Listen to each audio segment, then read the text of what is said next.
On today's special update episode, we'll look back on 5 previously covered cases which have had major or important updates in the past year, as well as a handful of other cases with minor updates that still warrant coverage. We'll discuss a case-changing discovery made in what is now confirmed to be a double homicide, a long-awaited discovery in one of true crime's most famous cases of the last 15 years, a new theory and potential suspect in an unsolved disappearance, a possible person of interest in a very strange disappearance out of Michigan, and the results of a hotly debated murder trial, and just where exactly law enforcement has left to go in the aftermath. This is Trace Evidence, Major Case Updates.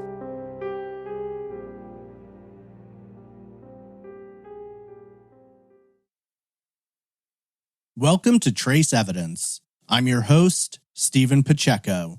Today we're diving into some major case updates, some going back as far as the first year of the podcast. Before jumping in, though, just a quick reminder to those of you attending CrimeCon in Colorado that if you haven't purchased your pass yet, you can use code TRACE at crimecon.com to save 10%. We've also added some new shirt designs into our shops, which you can visit at shoptepod.com. Finally, if you aren't following Trace Evidence on social media, you can visit followtepod.com for a link to all official social accounts. As always, these links are below in the show notes. Without further ado, let's get to these updates.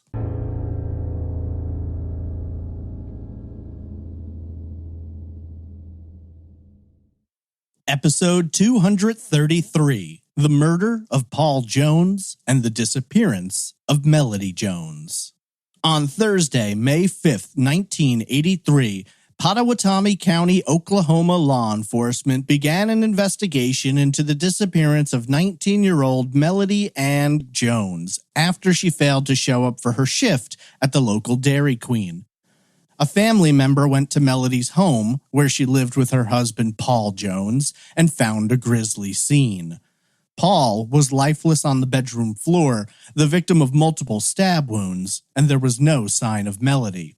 Investigators quickly called for assistance from the OSBI, but little, if anything, was really uncovered. For nearly 40 years, that case grew cold, until this past summer. Case Update. On Wednesday, August 7th, 2024, officials from the Pottawatomie County Sheriff's Office publicly announced that they had positively identified human remains as those of the missing Melody Ann Jones. However, they noted, the actual collection and recovery of Melody's remains was not a recent process, but one which had occurred more than 20 years earlier.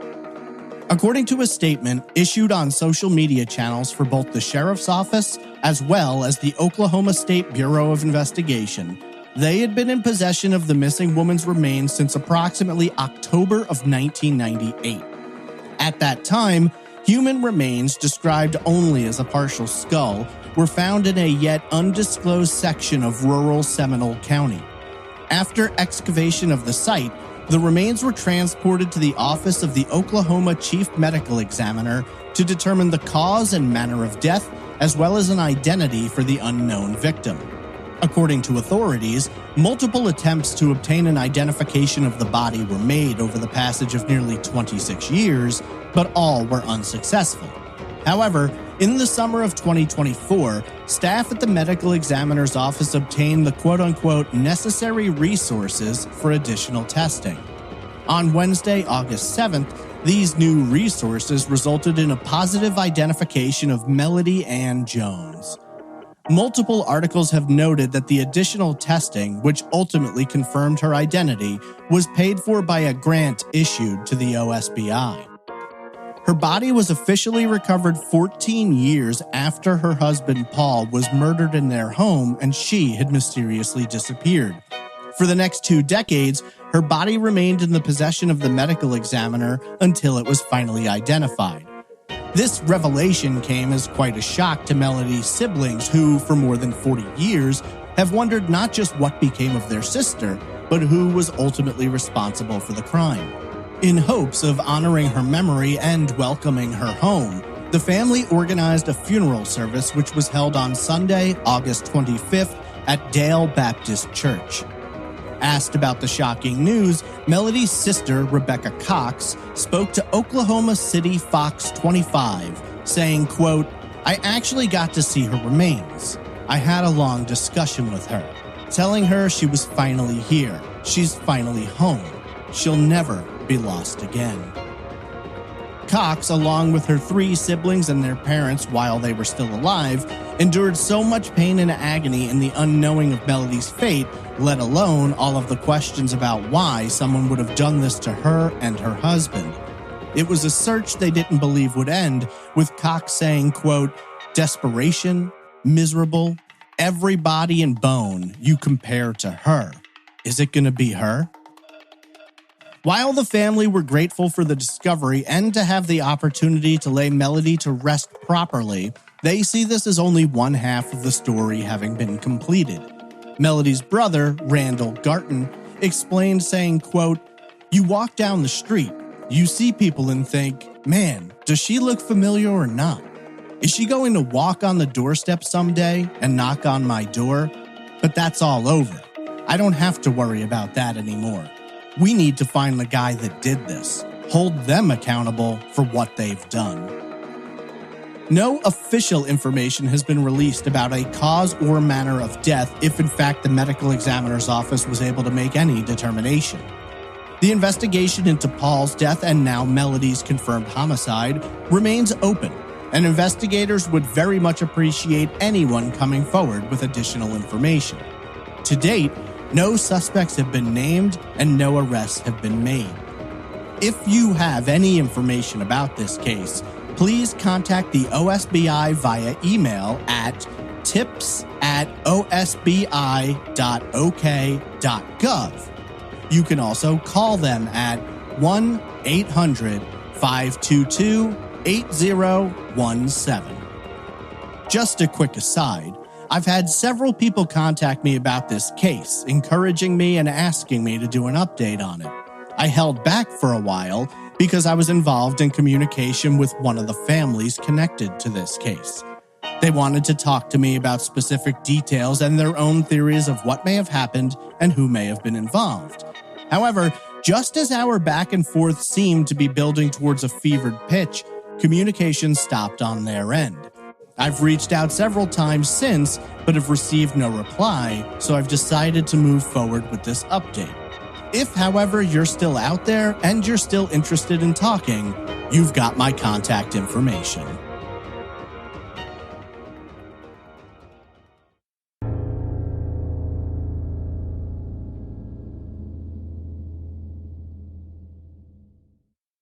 Episode 17, The Disappearance of Brandon Lawson.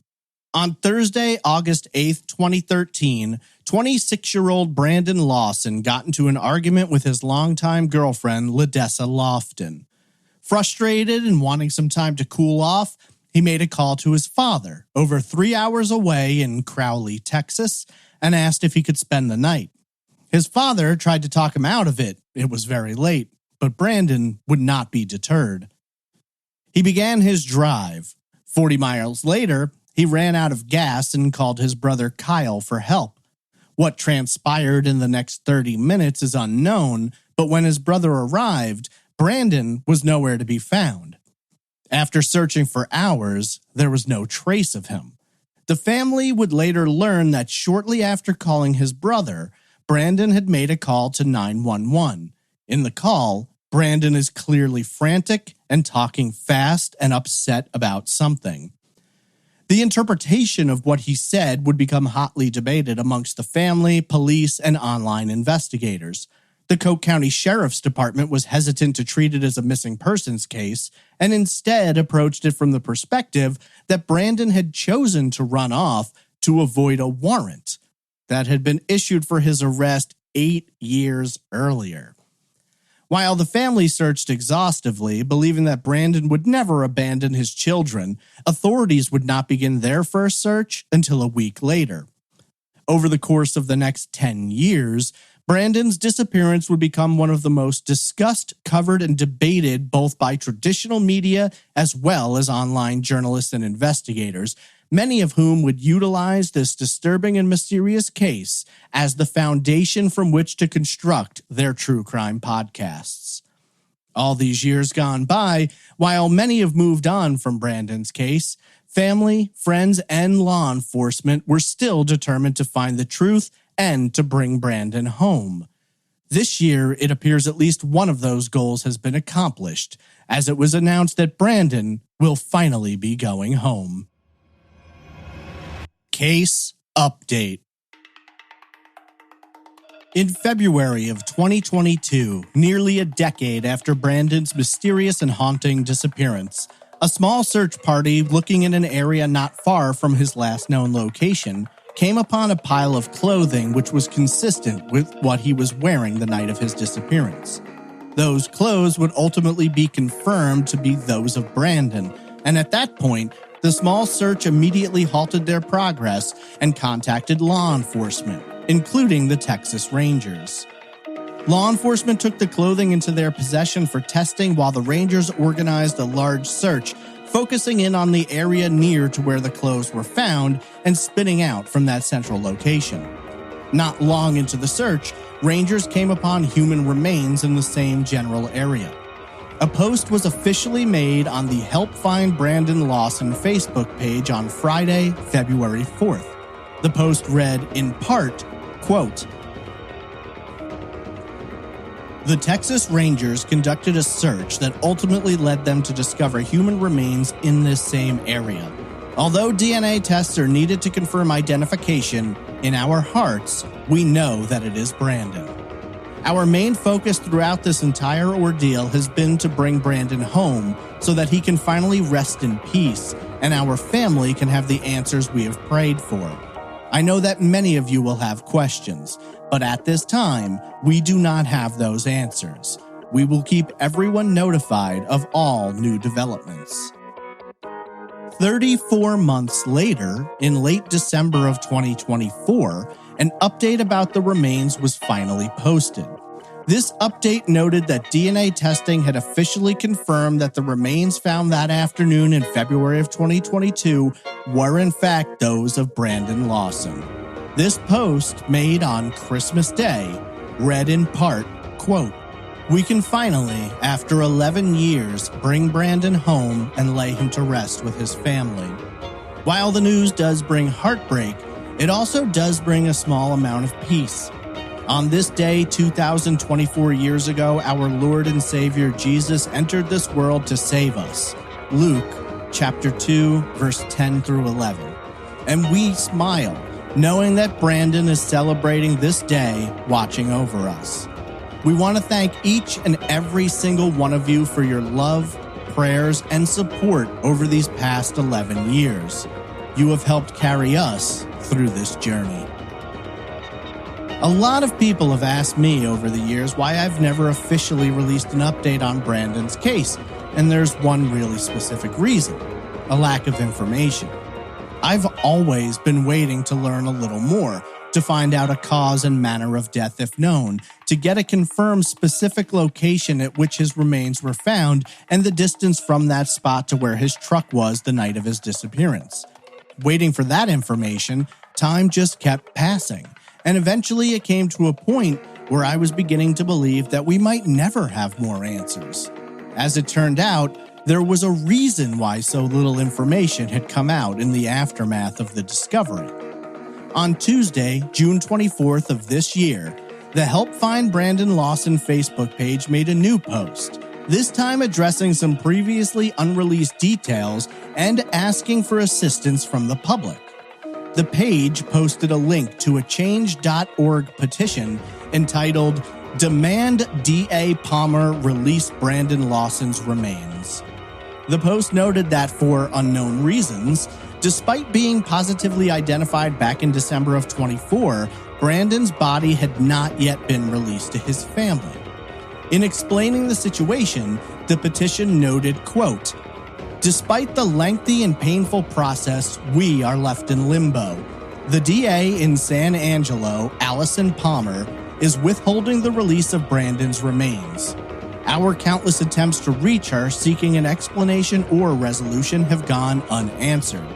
Not only is this an agony for the family who wishes to lay Brandon to rest, but it also raises concerns about transparency and fairness in handling such sensitive matters. Simultaneously, our private investigators' request under the Freedom of Information Act revealed a very short 10 pages regarding Brandon's case since his disappearance.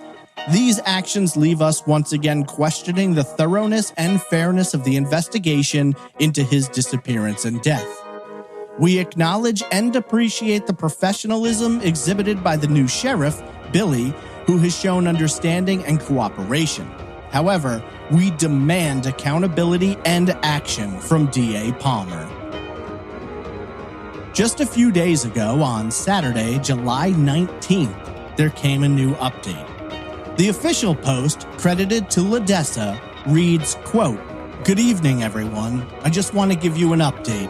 After 4,362 days, we finally get to bring Brandon home.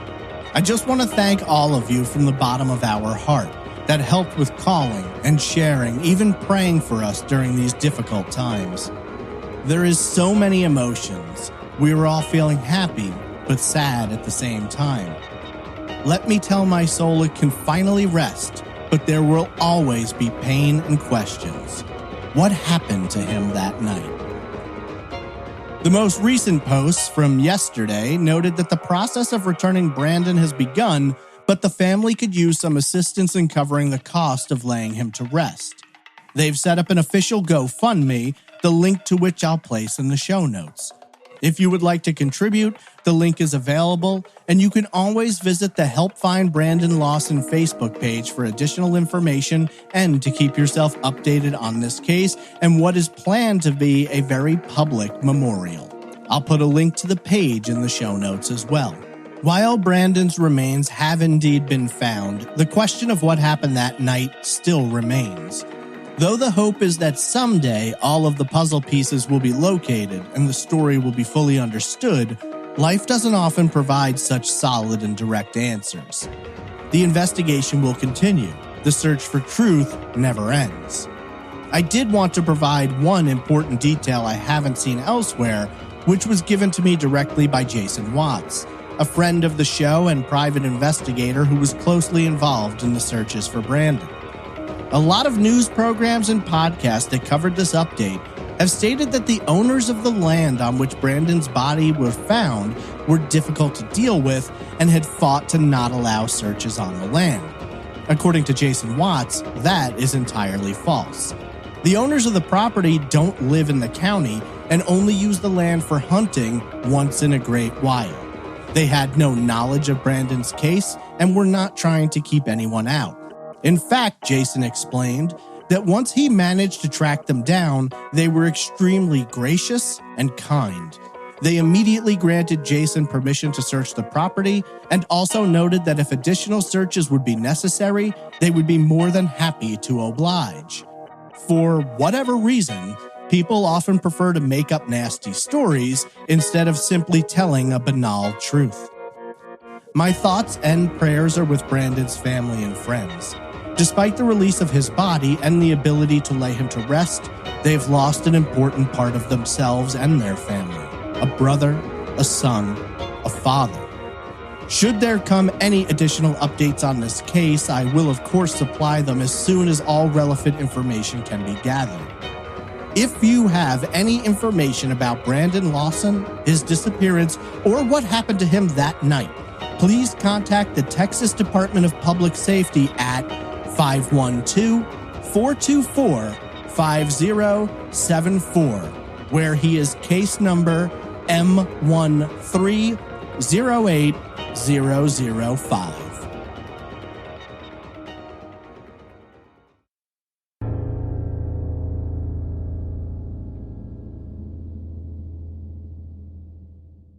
Episode 91: The Disappearance of Dale Dinwiddie. 23-year-old Dale Dinwiddie attended a U2 concert in Columbia, South Carolina with friends on the night of Wednesday, September 23, 1992. After the show, Dale and her friends decided to swing through the 5 Points area of the city and ultimately stopped at a former nightclub then called Jungle Jim's.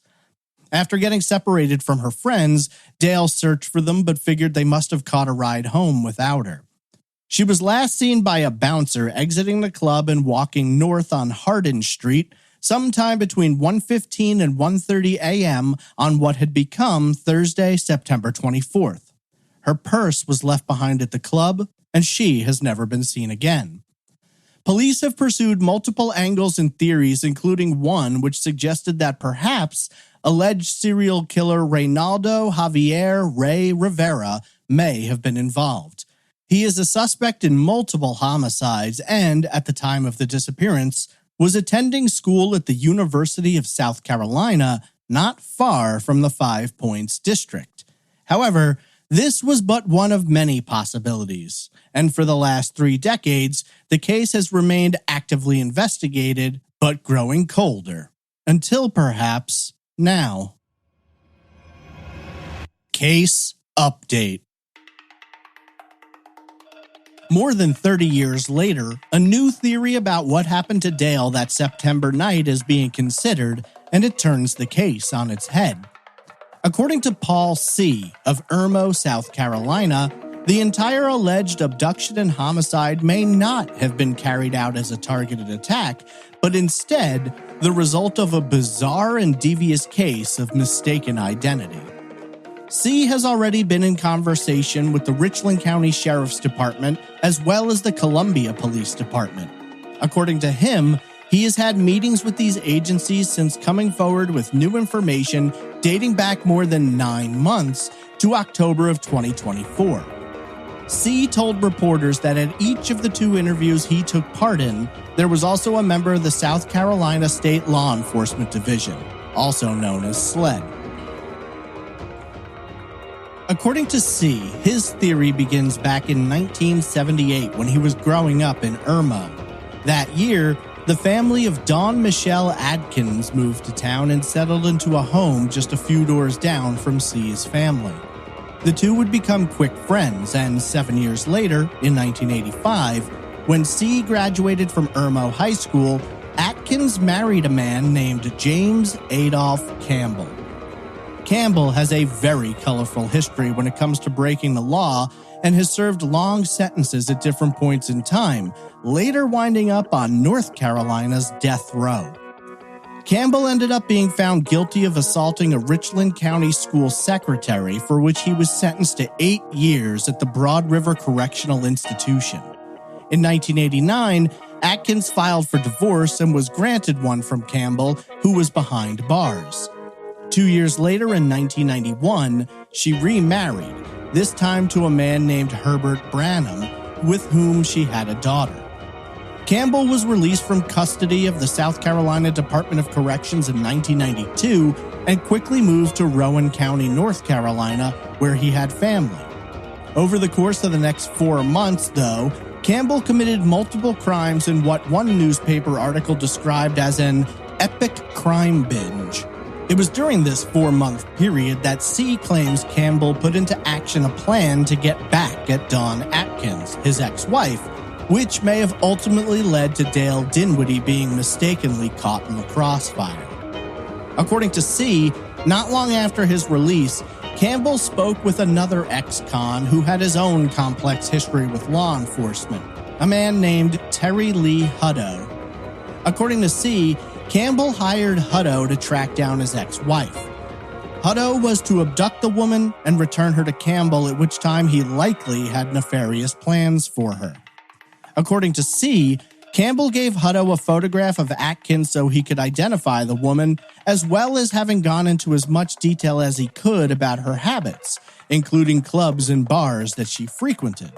Of course, by that time, Atkins had a child and her days of clubbing were behind her, but Campbell didn't know his information was outdated. Addressing that particular area, C told Fit News, quote, "According to the former husband, She used to go clubbing in the Five Points region back in the 1980s, and as far as he knew, she still did. That's why he instructed Terry Lee Hutto to look for her there with the picture of Dawn that Mr. Hutto had been provided. Wednesday and Thursday nights were when she usually went to the clubs. Campbell had a history of violence against women. During a trial in which he was charged with the 1992 murder of Catherine Price, the prosecution pointed out that whenever Campbell had a problem with a woman, he'd turn violent, saying, quote, "He was mad at a girlfriend each time. That's what compels him to do what he does." C went on to theorize that on the night of Dale's disappearance, she was mistakenly taken by Hutto, who, working off only an outdated photograph, may have thought he grabbed the right person. Dawn Atkins, at the time, shared a resemblance with Dale, and she was also known to frequent the Five Points. Both women were attractive, petite blondes in their 20s, and while side by side under the bright light of day, one would hardly confuse the two, a man who'd never met either and was searching for a woman with an old picture in dimly lit clubs may not have known the difference until it was too late. Then, of course, there's also the issue of timing. Dale was abducted the night of Thursday, September 24th, 1992. Campbell was arrested for the Wednesday, September 9th murder of Catherine Price 1 week earlier on September 16th. Therefore, if Hutto did abduct Dale, he quickly learned that the man who had hired him was in no position to make good on his offer. C went on to claim that once Hutto learned the truth, he murdered Dale and concealed her remains in a field not far from Campbell's home in North Carolina. This was a common spot Campbell would bring women to so he could commit atrocities against them. Catherine Price, for instance, was left in a field in the Millbridge area of Rowan County. C claims that Campbell told him he'd received that information about the mistaken abduction in a letter from Hutto. Whether or not that is true is hotly debated, as inmate mail is very closely monitored. And while even C himself doubts the veracity of that claim, that's what he says Campbell told him. When it comes to Hutto, he's currently in prison serving a life sentence for the murder of Nadine Poole, a murder which occurred on Friday, September 24th, 1992, just one day after Dale vanished. Reportedly, several law enforcement sources, when asked about C's information, told Fit News that the tip had been run down multiple times and always came back to a dead end. But the Richland County Sheriff's Department appears to think there might be more meat on the bone, as they have been putting resources into the task of tracking it all down again. C claims that his conversation with Campbell took place on Friday, June 23, 2006, while Campbell was on death row in North Carolina. C claims that Campbell held onto the information about Dale's case as a so-called backup plan to be deployed in a last-ditch effort to escape his scheduled appointment with the executioner. That, however, would become unnecessary, as before he could be executed, North Carolina placed a moratorium on all executions. To date, the last execution carried out in the state happened on August 18, 2006. Campbell does not appear interested in verifying his part of the story now that he doesn't need the assistance, and though Dawn Atkins might be able to do so, she sadly passed away in 2020. For their part, law enforcement have been rather reserved in their approach to addressing C's story, as well as their continued investigation into Dale's disappearance. Master Deputy Ali Salrin of the Richland County Sheriff's Department, when asked about the story, replied, quote, "We have taken the information provided seriously and have been actively following up on it. Dale Dinwiddie's case continues to be an active investigation for our cold case unit. At this time, we do not have any investigative information available to the public." If you have any information about the disappearance of Dale Dinwiddie, you can contact the Columbia Police Department at 803-749-5836. You can also contact South Carolina Crime Stoppers at 1-888 Crime SC, or by using the P3 Tips app and submitting information anonymously.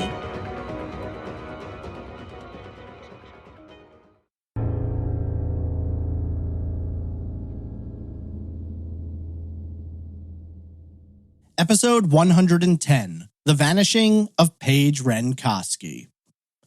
On Thursday, May 24th, 1990, 30-year-old substitute teacher Paige Renkoski dropped her mother off at the passenger terminal of the Detroit Metro Airport. She then left the airport and began the drive back home, but she would never arrive. And more than 40 years later, her fate remains a bizarre mystery with strange clues that have yet to spell out the story. It appears that Paige stopped along the westbound shoulder of Interstate 96, approximately a half mile from the exit for Fowlerville, Michigan, around 3:30 that afternoon.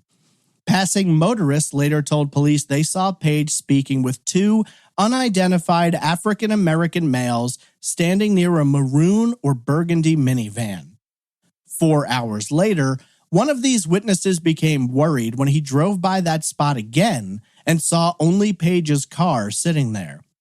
The driver called police, who arrived and found Paige's 1986 Oldsmobile Cutlass Calais abandoned. The headlights and radio were on, keys in the ignition, the doors were unlocked, and the engine was idling.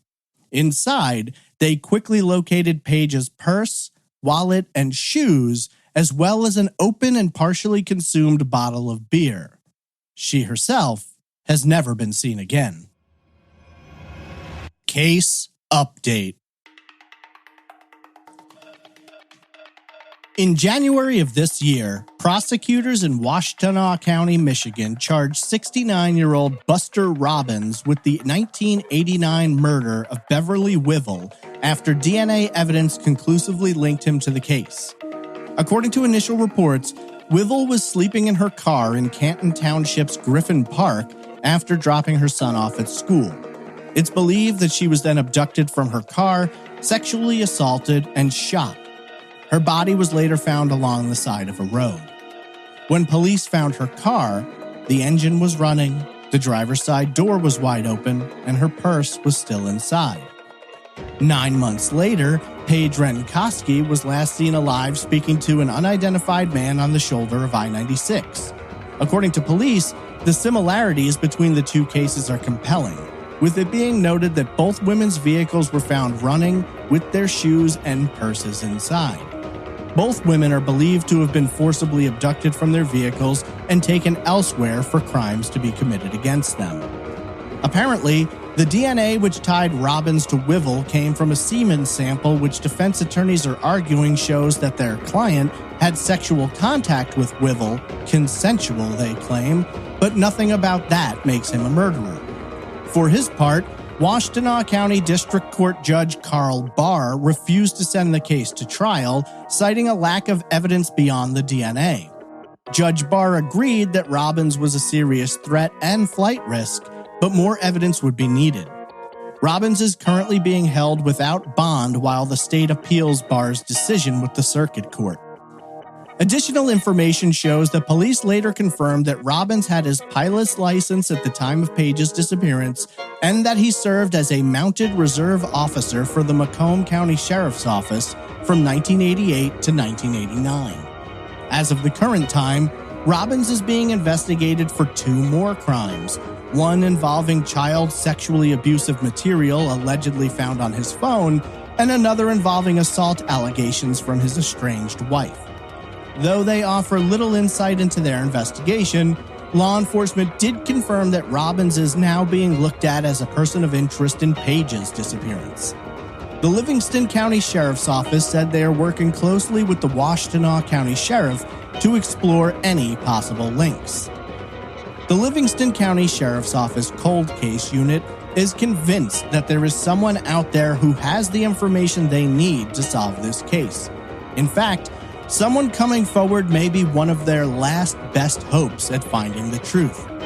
Lieutenant Matt Young told Livingston Daily, quote, "This case will be solved on somebody who gives a deathbed confession or somebody who is involved in the criminal justice system who wants to make things right. It's not going to be something that's solved based strictly on the evidence that we still have here today. It's going to be something that someone has to come forward and say they did it, or knows who did it, or somebody who happens across Paige's body through construction of a new build or a roadway or something like that. Those are really the only options we have left. If you have any information about the disappearance of Paige Renkoski, please contact the Livingston County Sheriff's Office at 517-540-7880. You can also email them at coldcasetips@livgov.com.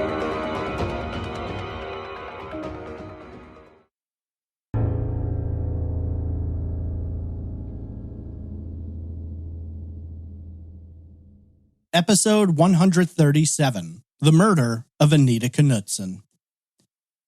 18-year-old Anita Knutson had just completed her freshman semester at Minot State University in North Dakota. Living in an apartment with a roommate, Anita was working 2 jobs and excited about summer break.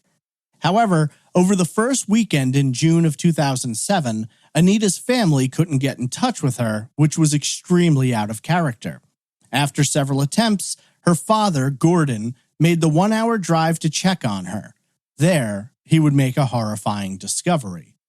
Anita had been murdered, that much was clear, but who could have been responsible was far more complex question involving a sordid cast of characters, from a guy with an unrequited crush, a contentious roommate, the maintenance man, a group of construction workers, and still others. Despite being in possession of both DNA and fingerprints, police have yet to name an official suspect, and while the case grows cold, a grieving family and frustrated community have begun to wonder if justice will ever be served. Case update. For 15 years after Anita's murder, investigators continued working it, but it seemed to be growing cold. Then, out of nowhere, there came major moves from law enforcement. In March of 2022, police arrested Anita's former roommate, Nicole Rice, formerly Nicole Thomas, and charged her with murder. At the time, Rice denied allegations that she had killed Anita and was vehement in her arguments that she was not involved in the crime whatsoever. It was reported at the time that Anita and Rice had clashed many times during the period they lived together, and it was alleged by former co-workers of the accused that she had a lot of anger towards Anita, and the two were fighting frequently. The dispute between the two seemed to revolve around normal roommate clashes, specifically when it came to loud noises and pets.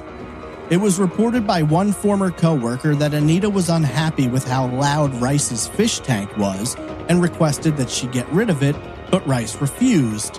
Allegedly, she complained to her co-workers that Anita, in response, would turn off the fish tank's filter, resulting in several of her fish dying. During testimony, the former co-worker stated, quote, "That time, when she was upset, it was as if Anita had really crossed a line then. This is my interpretation. She had moved from being the worst roommate in the world to being a bad, evil person. That was how Rice acted." Police noted that Rice was a person of interest from the beginning, but that they did not have enough to make an arrest until March of 2022. According to the Minot, North Dakota police, there were inconsistencies in Rice's alibi and 2 so-called confessions she had allegedly made to third parties while under the influence. She was ultimately charged with Class AA felony murder and went on to enter a plea of not guilty. The trial took place more than 3 years later, beginning on Tuesday, March 18, 2025, in Grand Forks. The 2 third-party witnesses, Christina Holler, a former friend, and William May, Rice's ex-boyfriend, both stated that while in very intoxicated states, she had admitted to stabbing Anita in a fit of rage. Interestingly, while both witnesses claimed to have told police about these incidents previously, there were no record of their statements, and the defense hammered away at their coming forward years later with stories law enforcement had no record of. The defense called only one witness, former FBI agent James Coons, who testified that police did not follow up on leads which pointed to other credible suspects, while the defense argued that police had rushed the investigation and only charged Rice in response to public pressure, some brought on by the television show Coming to Town. Testimony and presentation of both cases came to an end 6 days later on Monday, March 24th. Though the jury deliberated for 2 days, it took them less than 6 hours to return a verdict of not guilty. The family were devastated by the ruling, but the jury felt there had not been enough solid evidence presented to link Rice to the crime. They were roommates, and they had disputes, but nothing the prosecution put on display led any of the jurors to believe that it escalated anywhere close to murder. It was possible, they acknowledged, but there simply wasn't enough hard, undeniable evidence to vote for guilty. Anita's sister, Anna, later told People magazine, quote, "I spent the last week reliving some of the hardest parts of the last 18 years of my life. And in those 18 years, one thing I've learned is that a not guilty verdict does not mean innocence. I cannot say the same for many of the people in that room, but my conscience is clear." According to the police, a lot of the impetus for the arrest came after the Oxygen show Cold Justice covered the story and uncovered quote-unquote new evidence. As someone who has directly dealt with that show's producers, who lied to me multiple times and still to this day refuse to properly credit trace evidence after using my audio in 2 episodes, I might advise law enforcement in the future to take a second, third, and fourth look at anything they present as solid evidence. But I digress. As of now, this is where the case stands. It's unclear whether or not there are other persons of interest or investigative avenues to explore, or if the state's case and the Minot Police Department's investigation hinged entirely on the arrest of Nicole Rice. I hope for Anita's sake, for her family's sake, and for the sake of justice, that there are other avenues to explore. If you have any information about the murder of Anita Knutson, please contact the Minot Police Department at 701-852-0111. You can also text the keyword Minot PD, that's MINOTPD, to number 847-411, or you could submit a tip by downloading the app Tip 411.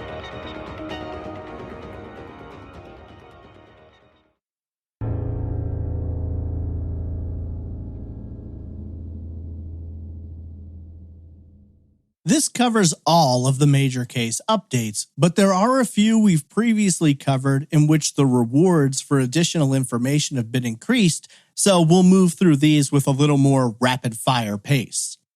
Episode 11, The Vanishing of Aisha Degree. If you've been following this case, you're well aware that there's been a lot going on lately.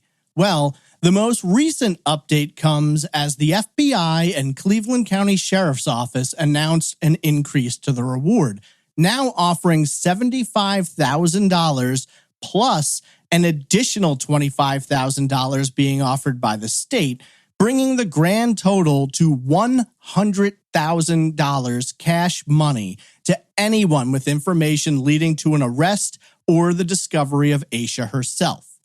If you have any information about the vanishing of Aisha Degree, please contact the Cleveland County Sheriff's Office at 704-484-4822. You can also contact the FBI at 1-800-225-5324 or by submitting information online at tips.fbi.gov. Episode 66, The Mysterious Death of Mitrice Richardson. Los Angeles County has increased the reward for information that would help solve the mystery surrounding the last moments and death of Mitrice Richardson. In August of 2024, the County Board of Supervisors established an award of $20,000. 3 months later, on Wednesday, November 6th, the board voted to increase that reward to $25,000. If you have any information about the death of Mitrice Richardson, you can contact the Los Angeles Police Department at 213-486-6900. You can also contact the Los Angeles Sheriff's Department at 323-890-5500.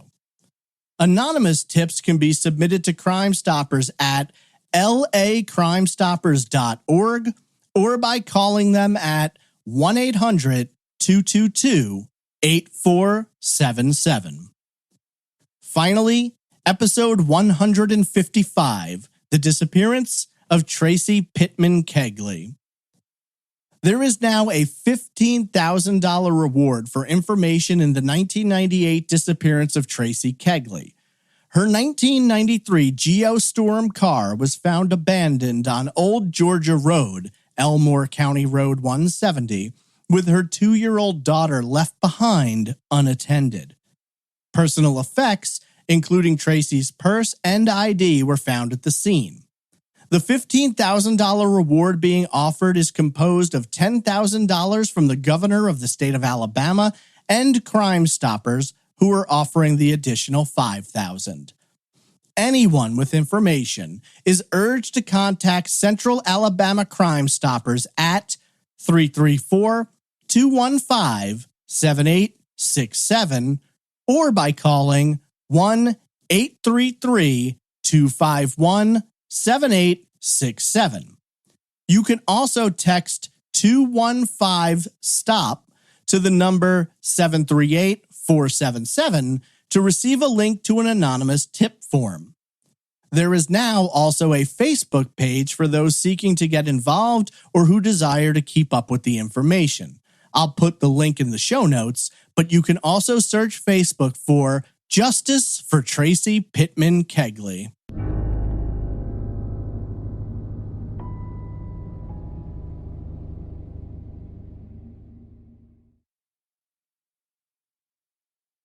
So, there you have it. 5 important case updates and 3 in which rewards are being increased in the hope that people will come forward with what they know. It's always so inspiring when new information comes out, when someone is found, when new evidence is uncovered, and we can only hope that new information will help bring resolutions to these and all of the unsolved cases previously covered on Trace Evidence. As always, I'd love to hear what you think about this.